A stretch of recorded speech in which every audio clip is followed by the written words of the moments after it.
There's a certain kind of loneliness that only exists at 3 in the morning, when the world is asleep and you're the only one awake, standing under flickering neon lights, wiping down counters no one will notice are clean, serving people who will never remember your face.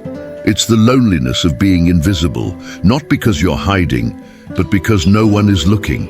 And yet, in those exact moments, in that specific kind of darkness, God is watching, God is present, God is preparing something no one can see yet.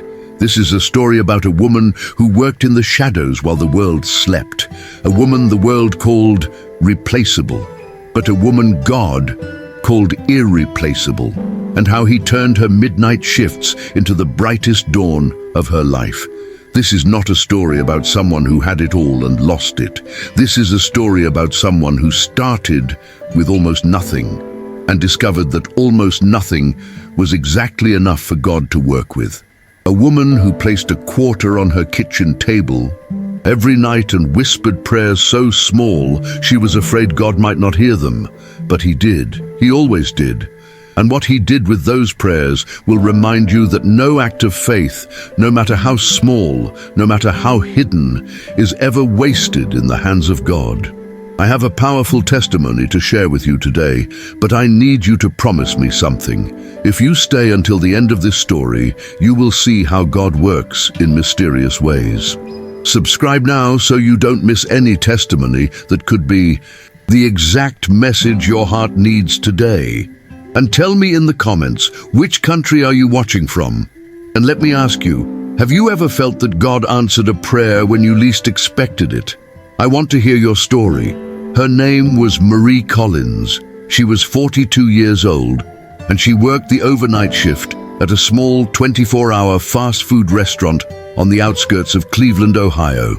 Every night from 11 p.m. to 7 a.m., Marie stood under cold neon lights, wiping sticky counters, frying endless batches of French fries, and handing food bags to hurried drivers who barely looked at her face. To customers rushing through the drive-thru, she was just the drive-thru lady, a voice through a speaker, a hand reaching out a window. To the manager, she was simply another replaceable employee, a name on a schedule. But to God, she had always been seen. Marie had the kind of face that told a story before she ever opened her mouth. Her eyes were tired, deep brown eyes with shadows beneath them that spoke of too many sleepless days and worry-filled nights. Her hair was pulled back in a simple ponytail, practical and neat, a few strands of grey beginning to show at her temples. Her hands were strong but worn, marked by years of labor, burns from hot oil, cuts from broken equipment, the dry, cracked skin of someone who washed them 100 times a shift. She wore the standard uniform, a polo shirt with the restaurant logo, black pants, non-slip shoes that had long since lost their support. Marie lived in an old trailer on the edge of the city, parked beside an abandoned factory that loomed like a ghost in the darkness. The trailer was small, cramped, barely holding together. The roof leaked when it rained, creating puddles on the worn linoleum floor. The heater worked only when it felt like it, leaving Marie and her son shivering through Ohio winters, wrapped in every blanket they owned. The walls were thin, so thin you could hear every gust of wind, every passing car, every sound of the city that never quite slept. It wasn't a home, it was survival. Every night before her shift, Marie had a ritual. She would stand in the tiny kitchen of that trailer, look at the bills stacked on the counter, always more than she could pay, and place a single 25-cent coin on the table. It was all she could spare. Sometimes it was the only coin she had, and then she would bow her head and whisper the same prayer she had whispered every night for 2 years. Lord, I only ask for strength to keep going. Not wealth, not miracles, just the courage to survive one more day. Then she would leave that coin sitting there like an offering, grab her car keys, and drive to work through empty streets. Marie's faith wasn't loud or showy. It wasn't the kind that filled church pews or raised hands in praise. It was the quiet, desperate kind, the kind born from necessity, from hitting rock bottom and discovering that prayer was the only thing left when everything else had been taken away. She believed in God, not because life had proven his goodness, but because without him, the darkness would have swallowed her whole. And so she kept praying, kept placing those quarters on the table, kept showing up to a job that exhausted her, to a life that felt impossibly hard, to a world that had long since stopped noticing she existed. Marie hadn't always lived this way. 2 years ago, she had been married to Thomas, a good man, a hard worker, a construction laborer, who came home every evening covered in dust and exhausted, but always with a smile for his wife and son. They hadn't had much money, but they'd had stability, a small apartment, dreams of buying a house someday, plans for Jaden's future, the kind of ordinary, hopeful life that feels precious only after it's gone. Then came the phone call that shattered everything. Thomas had fallen from scaffolding on a job site. The fall had killed him instantly. No time to say goodbye, no final words, no chance to prepare. One moment Marie had a husband, and the next she had medical bills she couldn't pay, funeral costs that drained what little savings they had, and a 16-year-old son who looked at her with eyes that blamed her for not being able to fix the unfixable. The grief had been devastating, but worse than the grief was what came after, the slow, grinding realization that she couldn't afford their apartment anymore, that Thomas's income had been what kept them afloat, that she was now entirely alone in trying to raise a teenage boy on minimum wage. She had moved them into the trailer because it was the only thing she could afford. Jaden had looked at it with disgust and shame. "We're living in a trailer park now," he'd said, his voice hard and cruel the way only a teenager's can be. "This is what we've become?"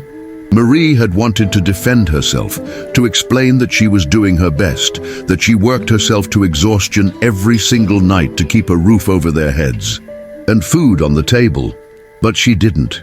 She just nodded and unpacked their boxes and tried not to let him see her cry. Because the truth was, she was ashamed too. Ashamed that she couldn't provide better. Ashamed that her son was growing up in poverty.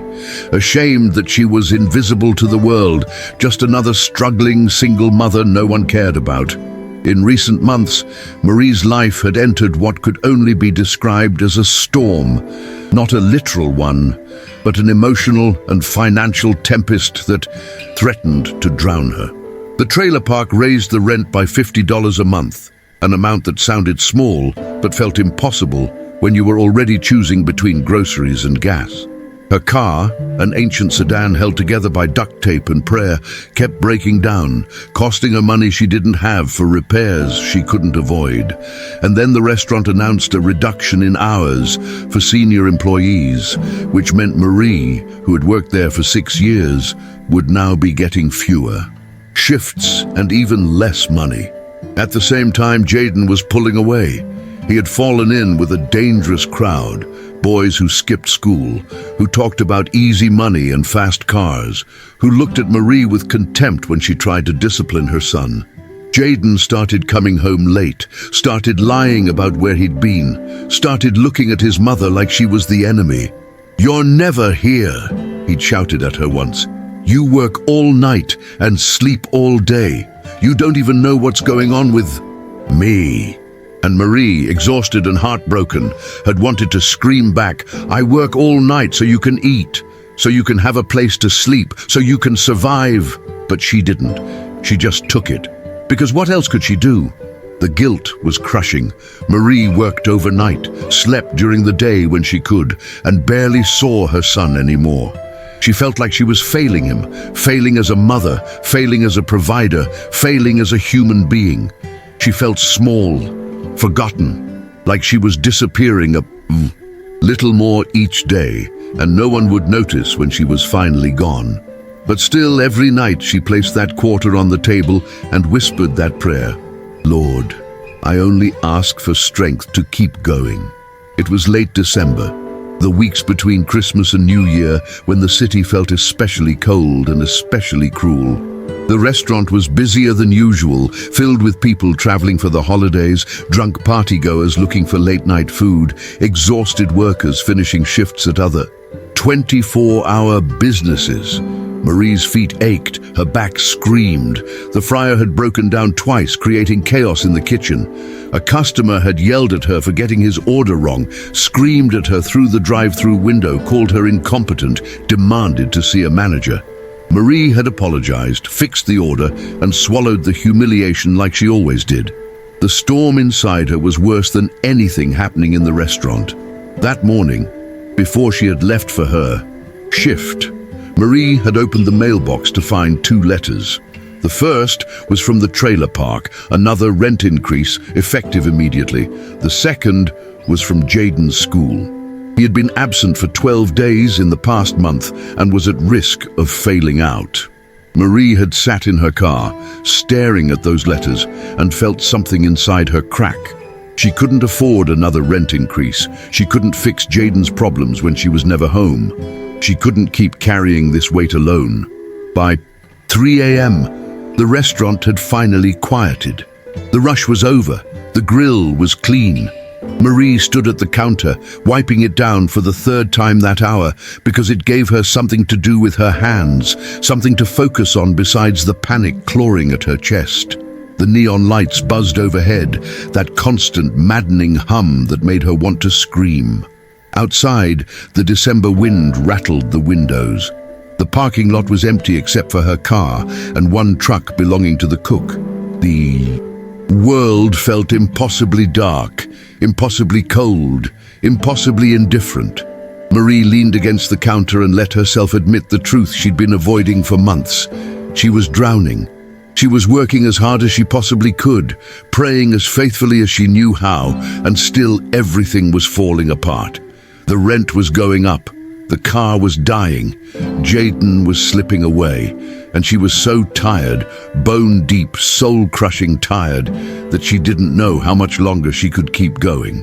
At 4 a.m., during the quietest hour of the night shift, Marie went to the bathroom, locked herself in a stall, and cried. Not dramatically, not loudly, just silent tears that fell and fell while she pressed her hand over her mouth to keep the sounds in. God, she whispered into the fluorescent-lit silence. I don't know what you want from me. I've been faithful. I've been strong. I've kept going even when I wanted to quit. But I can't do this anymore. I can't carry this alone. Please, please help me. She stayed there for 5 minutes, crying and praying, before she washed her face in the sink, smoothed her hair back into its ponytail, and returned to the counter. Because that's what she always did. She kept going, even when hope felt impossible. Even when faith felt like a lie, she was telling herself to survive. She kept showing up, and that night, though she didn't know it yet, God was about to show her why. At 5:30 a.m., just as the first hints of dawn were beginning to lighten the sky, the door to the restaurant opened. Marie looked up from the register where she was counting bills and saw an elderly man step inside. He was trembling, whether from cold or illness or age, she couldn't tell.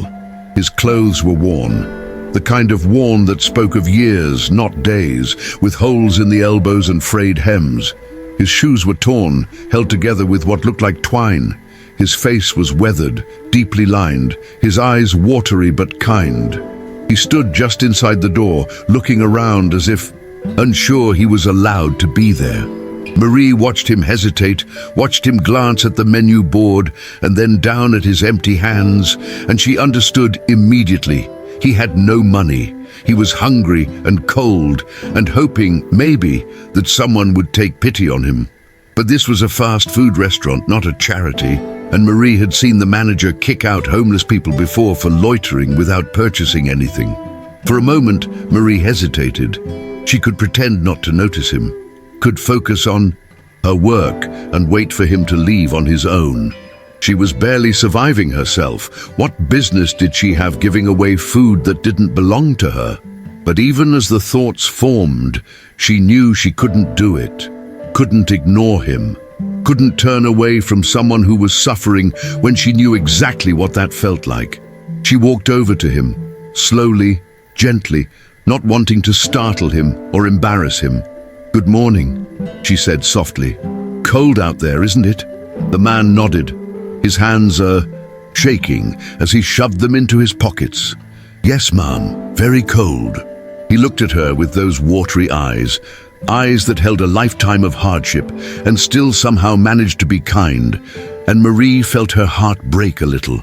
Without anyone asking, without explaining herself to the cook or the manager who might review security footage later, Marie made a decision. She quietly prepared a simple coffee, hot, black, the way cold people need it, and made a sandwich. Nothing fancy, just eggs, cheese, a little bacon. She wrapped it carefully, poured the coffee into a to-go cup, and brought it to the elderly man still standing uncertainly by the door. Marie handed the coffee and sandwich across the counter, not like she was giving charity, but like it was the most natural thing in the world. "It's okay today," she said quietly, meeting his eyes with a gentle smile. "You don't need to pay. Just stay warm, okay?" The man stared at her for a long moment, his eyes filling with tears. He reached out and took the items with trembling hands, and then he did something Marie didn't expect. He set them down on the counter and reached for her hand. He held it in both of his skin cold and papery and shaking, and looked at her with an intensity that made her breath catch. "God sees you," he said, his voice rough but certain. "God sees what you just did, and he will not forget." Marie felt tears prick her own eyes. She squeezed his hand gently. "He sees you too," she whispered. "You matter. Don't forget that." The man smiled then, a real smile, warm and grateful, and picked up his coffee and sandwich. "What's your name?" he asked. "Marie," she said. "Marie Collins." He nodded slowly, committing it to memory. "Thank you, Marie Collins. You gave me more than food today. You gave me dignity. I won't forget it." And then he left, stepping back out into the cold December morning, the steam from his coffee rising in the frigid air. Marie stood at the counter and watched him go, her heart full of something she couldn't quite name. It wasn't pride. She didn't feel proud of herself. It was more like purpose. Like for just a moment her life had mattered, like God had used her invisible hands to do something visible. The cook came out from the back and looked at her questioningly. "Did that guy pay?" Marie shook her head. "No, I covered it." The cook shrugged. "Your money, I guess." And Marie nodded. It was. The quarter she had placed on her kitchen table that night. The prayer she had whispered. It had come full circle. The rest of her shift passed in a blur. Marie finished her work, clocked out at 7 a.m., drove home through the early morning traffic. When she walked into the trailer, Jaden was still asleep, or pretending to be, which was more likely. Marie sat at the tiny kitchen table, looked at the quarter still sitting there, and bowed her head. "Thank you," she whispered. "Thank you for letting me be used. Even if nothing changes for me, thank you for that." But something had already changed. She didn't know it yet, but that elderly man, that trembling stranger she had fed without asking for anything in return, was about to change her entire life. Days passed. Marie returned to her routine. Overnight shifts, sleeping during the day, barely seeing Jaden, placing quarters on the table, praying for strength. The encounter with the elderly man faded into just another moment in a string of exhausting moments. She didn't think about it much, didn't expect anything to come from it. It had been an act of kindness, nothing more. A small attempt to reflect the faith she was trying desperately to hold on to. But then, on a Wednesday afternoon when Marie was sleeping, her phone rang. She almost didn't answer, had learned to ignore calls from unknown numbers because they were usually bill collectors or scammers. But something made her pick up. "Hello?" Her voice was groggy, rough from sleep. "Is this Marie Collins?" a man's voice asked. "Yes," she said, cautiously. "Who's calling?" "My name is Pastor William Grant," the voice said. "I don't know if you remember me, but we met at the restaurant a few days ago. You gave me coffee and a sandwich." Marie sat up in bed, suddenly wide awake. "I remember," she said quietly. "You're the elderly man who came in early in the morning." There was a smile in his voice when he responded. "That's me. I wanted to thank you again for your kindness. But I also wanted to ask you something." He explained that he was a retired pastor who now coordinated a community program that supported people invisible to the system. The working poor, single parents, people one paycheck away from homelessness. People exactly like Marie. "I've been thinking about you since we met," he said, "about what you did for me when you didn't have to, when you probably couldn't afford to, and I'd like to help if you'll let me." Marie's throat tightened. "I don't need charity," she said, the words coming out more defensive than she meant them to. Pastor Grant's voice was gentle. "It's not charity, Marie. It's community. It's people helping people the way God intended. Please, let me tell you what we can offer." And reluctantly, hesitantly, Marie listened. But before any help could arrive, things got worse. Much worse. 3 days after Pastor Grant's phone call, Jaden was caught trying to steal from a convenience store with 2 of his friends. The owner called the police. Marie got the call at 3 a.m. while she was at work, and her heart stopped. She left immediately, didn't ask permission, didn't care if she got fired, and drove to the police station with her hands shaking so badly she could barely hold the wheel. When she arrived, Jaden was sitting in a holding area, his face hard and defiant, his eyes refusing to meet hers. The police officer explained what had happened. The boys had tried to steal beer and cigarettes.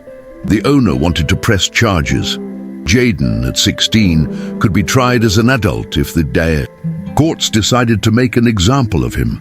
Marie stood there, numb, listening to words like juvenile detention and criminal record, and feeling like the ground was disappearing beneath her feet. "He's a good kid," she heard herself saying, though her voice sounded distant and strange. "He's just angry. His father died. We're struggling. He's a good kid." The officer looked at her with something like pity. "Ma'am, I'm sure he is, but that doesn't change what he did." Marie nodded, unable to speak, unable to do anything but stand there and feel the weight of every failure, every missed moment, every night she'd been at work instead of home, pressing down on her like a physical force. That's when Pastor Grant arrived. Marie didn't know how he'd found out, didn't know why he was there, but he walked into that police station like he belonged, spoke to the officers with a calm authority, and made an offer. Instead of pressing charges, what if Jaden agreed to community service at the local support center? What if he learned what it meant to help people instead of taking from them? The store owner, after some persuasion, agreed. Jaden, sullen and angry but terrified of jail, accepted. Marie drove Jaden home in silence. He stared out the window, arms crossed, radiating resentment. When they got to the trailer, he finally spoke. "This is your fault. If you were ever home, if you actually cared about me instead of just working all the time." Marie cut him off, her voice sharper than she'd ever used with him. "I work all the time so you have food, so you have a place to sleep, so you don't end up on the street. Everything I do is for you." Jaden laughed bitterly. "Yeah? Well, maybe I'd rather be on the street than live like this." The words hit Marie like a slap. She stood in the middle of that cramped, leaking trailer and felt something inside her shatter. She had given everything, and it still wasn't enough. She had sacrificed her health, her sleep, her dignity, and her son still looked at her with contempt. That night, Marie didn't place a quarter on the table. She didn't pray. She just sat in the dark and wondered if God had been listening at all. The first miracle happened quietly, almost without Marie noticing. Pastor Grant's community program, supported by anonymous donations from people who believed in helping the working poor, contacted Marie with an offer. They had a small, simple apartment available near her workplace. It wasn't much. 1 bedroom, a tiny kitchen, a bathroom that worked. But the rent was subsidized, affordable on her income, and most importantly, the roof didn't leak. The heater worked, the doors locked. It was dignified. Marie stood in that empty apartment during her only day off and cried. Not tears of sadness, tears of relief, so overwhelming she couldn't stand. It wasn't wealth, it wasn't luxury, but it was peace. A place where the roof didn't leak, where there was a bedroom for her son, where she could finally breathe. "We can take it?" she asked Pastor Grant, her voice shaking. "It's yours," he said gently. "God provides, Marie, sometimes through unexpected channels." They moved in 2 weeks later. Jaden said nothing, didn't thank her, didn't acknowledge the change. But Marie noticed that he stopped sleeping with his headphones in, noticed that he looked around the apartment with something like surprise, noticed that when his friends texted him to hang out, he sometimes said no. He started his community service at the support center, still sullen, still angry, but something was shifting. Then came the second miracle, the one Marie never saw coming. At work, the district manager visited the restaurant for a routine inspection. But what started as routine became something else. The manager spent hours observing, not just operations, but people. And what he saw was Marie. The way she calmed angry customers with a patience that defied logic. The way she organized the chaotic night shift without creating conflict. The way she comforted younger co-workers when they were overwhelmed. The way she kept everything running smoothly, even in the most impossible moments. He asked the night manager about her. "Marie? Yeah, she's solid. Never calls in sick, never complains, just shows up and does the work." The district manager nodded thoughtfully. A week later, Marie was called into a meeting. She walked into the office convinced she was about to be fired. Maybe they'd found out about the sandwich she'd given away. Maybe her reduced hours meant they didn't need her anymore. Her heart raced as she sat down, but the district manager smiled. "Marie, how long have you worked for this company?" "6 years, she said quietly. He nodded. "And in those 6 years, you've been one of the most reliable employees we have. Your managers tell me you're the reason the night shift functions, that you do more than your job description, that you care." Marie didn't know what to say. "We're creating a new position," he continued. "Shift supervisor and community liaison, someone to support employees in crisis, assist vulnerable customers, and manage difficult situations during the night shift. It comes with a significant pay increase, benefits, and more stable hours, and we'd like to offer it to you." Marie stared at him, certain she'd misheard. "Me?" she whispered. "You're offering me a promotion?" He smiled. "You've earned it, Marie. The question is, will you accept?" Marie accepted. Of course she accepted. And from that moment, her life changed in tangible, visible ways. The pay increase wasn't dramatic. This wasn't a fairy tale, but it was enough. Enough to pay the subsidized rent without panic. Enough to fix her car. Enough to buy groceries without calculating every dollar. Enough to finally sleep without the constant fear of tomorrow crushing her chest.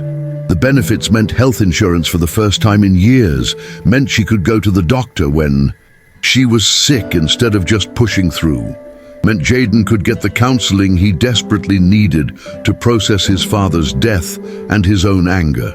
The more stable hours meant she worked fewer overnight shifts, which meant she was home more, which meant she could actually see her son, eat meals with him, be present in his life.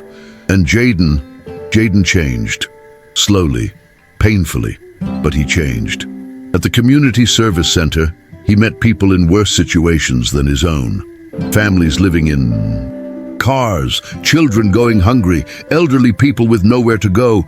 And for the first time, he truly understood his mother's silent sacrifice. Understood that the trailer hadn't been a failure, it had been survival. That Marie hadn't been absent because she didn't care. She'd been absent because she was working to keep them alive. One night, about 2 months after Marie's promotion, Jaden came home and found her in the kitchen of their small apartment cooking dinner. Real dinner. Not fast food, not leftovers, but an actual meal. He stood in the doorway and watched her for a moment. Then he said so quietly she almost didn't hear, "I'm sorry, Mom, for what I said. For blaming you. for not seeing how hard you've been fighting for us." Marie turned, tears streaming down her face, and pulled her son into a hug. He was taller than her now, almost a man, but in that moment, he felt like her little boy again. "I know you're angry," she whispered. "You have every right to be, but we're going to be okay. I promise you, Jaden, we're going to be okay." And for the first time in years, she believed it. Jaden returned to school, started working part-time at a grocery store to help with expenses, not because Marie demanded it, but because he wanted to. Their relationship, fractured by grief and poverty and desperation, began to heal. It wasn't perfect. There were still hard days, still arguments, still moments of pain, but there was also hope. There was also love. There was also the quiet, steady rebuilding of a family that had almost broken, but had chosen to fight for each other instead. Marie's new role at the restaurant transformed not just her life, but the lives of everyone around her. She used her position to advocate for employees in crisis, connecting them with resources, helping them access food assistance, mediating with management when personal emergencies arose. She became the person night shift workers came to when they were struggling, when they didn't know where else, to turn when they needed someone to see them. She kept doing what she'd always done, caring for people, but now she had the authority and resources to actually help them. She partnered with Pastor Grant's community program, creating a pipeline between the restaurant and support services. When she encountered customers who were clearly struggling, people who came in with no money, people who were homeless or hungry or desperate, she found ways to help. Sometimes that meant a free meal. Sometimes it meant connecting them with shelters or job programs. Sometimes it just meant treating them with dignity when the rest of the world had written them off. Pastor Grant asked Marie to speak at the community center, to share her story with other struggling families, to give them hope that things could change. Marie resisted at first. "I'm not special," she said. "I'm just someone who got lucky." But Pastor Grant shook his head. "You're someone who kept showing up when you had every reason to quit. Who showed kindness when you had nothing to give? Who placed quarters on your table and prayed even when you didn't know if anyone was listening? That's not luck, Marie. That's faith. And people need to hear that faith like yours, small, quiet, desperate faith, is exactly what God uses to change the world." So Marie spoke. In small rooms to small groups, she told the truth about the trailer, about the overnight shifts, about the shame and the fear and the exhaustion.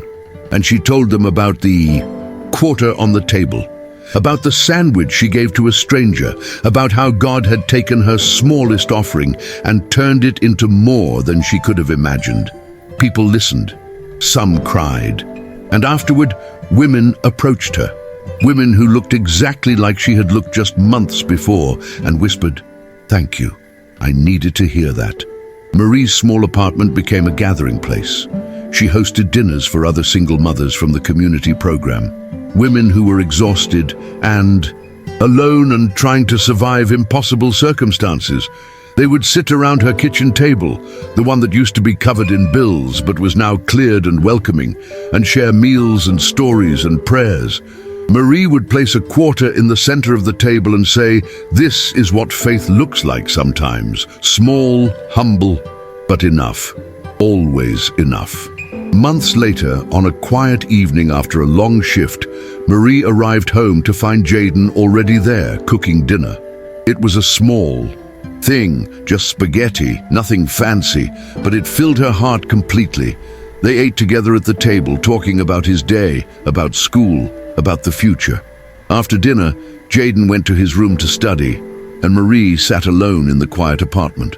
She reached into her pocket and pulled out a quarter, the same ritual she'd performed for years. But this time, she didn't place it on the table and ask for strength. This time, she placed it there and gave thanks. Thanks for the apartment that didn't leak. Thanks for the job that paid enough. Thanks for the son who had come back to her. Thanks for the faith that had survived when everything else fell apart. "God," she whispered into the quiet, "I thought you had forgotten me, I thought my prayers were too small to matter, but you were writing my story in a way I couldn't see yet. You were preparing something greater, and I'm so grateful that I kept showing up, that I kept placing those quarters, that I kept believing even when belief felt impossible. Marie Collins' story didn't end with wealth or fame. She still worked at the same restaurant, still wore the same uniform, still wiped down the same counters. But she was no longer invisible. She led, supported, guided, and inspired other employees who carried stories similar to hers. And every person who crossed her path left different, not because Marie was extraordinary, but because she had learned that God takes ordinary people and does extraordinary things through them when they're willing to offer what little they have. This is the truth Marie's life taught the world. God sees the humble. God transforms small acts into great miracles. God is never late. He arrives at the right moment, in the right way, for the right purpose. And sometimes the greatest miracle is not escaping the struggle, but being lifted up within it, transformed by it, used by it to bring hope to others who are drowning in their own darkness. Marie was never just the drive-through lady. She was a woman seen by God. A woman whose quarter prayers moved heaven. A woman whose story continues in every life she touched. Every soul she reminded that no offering is too small, no prayer too quiet, no person too invisible for God to use in powerful ways. If you made it this far, it was not by chance. God placed this story in front of you because you needed to hear it. Now I want you to do something for me. Subscribe to the channel so you can keep receiving these stories that feed the soul. And in the comments, tell me which country you are from and share this with me. What did this testimony leave in your heart? Is there something in your life you need to surrender to God today? Share your prayer, your pain, or your joy. Here, we are a family, and your story matters.